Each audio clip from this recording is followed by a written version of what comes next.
తిరుమలలో ఉన్న 2 petrol బంకులు మూతపడ్డాయి. Iran, America మధ్య జరుగుతున్నటువంటి యుద్ధం కారణంగా శ్రీవారి భక్తులకు ఇబ్బందులు తప్పట్లేదు.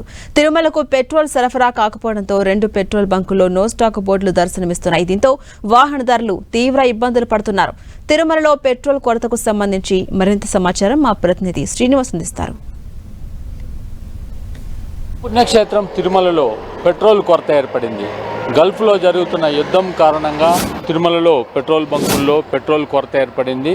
మనం చూడొచ్చు, తిరుమలలో 2 పెట్రోల్ బంకులు ఉన్నాయి. ఒకటి హెచ్పి పెట్రోల్ బంకు, మరొకటి ఐఓసిఎల్ పెట్రోల్ బంకు.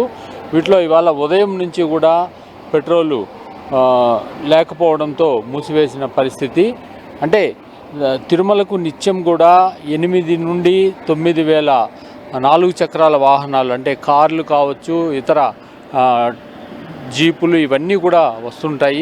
వాటికంతా కూడా తిరుమలలోని పెట్రోల్ బంకుల ద్వారానే పెట్రోల్ సరఫరా అవుతుంది. అంటే చాలా వరకు ఇక్కడ పెట్రోల్ బంకులు ఉన్నాయి కదా అని భక్తులు కావచ్చు, అదేవిధంగా ట్యాక్సీ వాళ్ళు కావచ్చు తిరుమలకి చేరుకుంటారు. ఆ తర్వాత ఇక్కడ పెట్రోల్ అనేది లేకపోవడంతో ఇబ్బందులు పడుతున్న పరిస్థితి మనం చూడొచ్చు. కార్లు కావచ్చు, వీళ్ళందరూ వచ్చారు.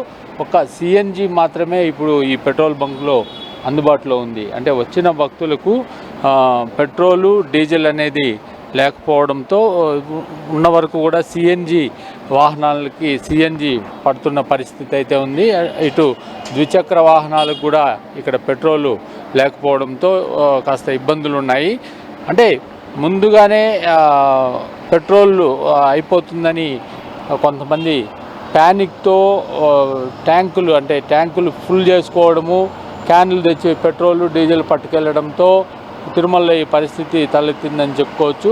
మొత్తం మీద ఈరోజు అంటే సండే కావడంతో తిరుమలలో ఈ రకమైన పెట్రోల్ కొరత ఏర్పడిందని చెప్తున్నారు. రేపటి నుంచి యథావిధిగా ఉండే పరిస్థితి కూడా ఉందని పెట్రోల్ బంకు నిర్వాహకులు అయితే చెప్పడం జరుగుతుంది. మొత్తంగా 2 పెట్రోల్ బంకుల్లో కూడా పెట్రోల్ లేకపోవడంతో తిరుమలకు వచ్చిన భక్తులకు కాస్త ఇబ్బందులు అయితే తప్పడం లేదు. త్వరలోనే పెట్రోల్ బంకుల్లో పెట్రోల్ మరి ఉంటుందని కూడా పెట్రోల్ బంక్ నిర్వాహకులు చెప్పడం జరుగుతుంది. కెమెరామ్యాన్ యశ్వంత్తో శ్రీనివాస్, 10 టీవీ, తిరుమల.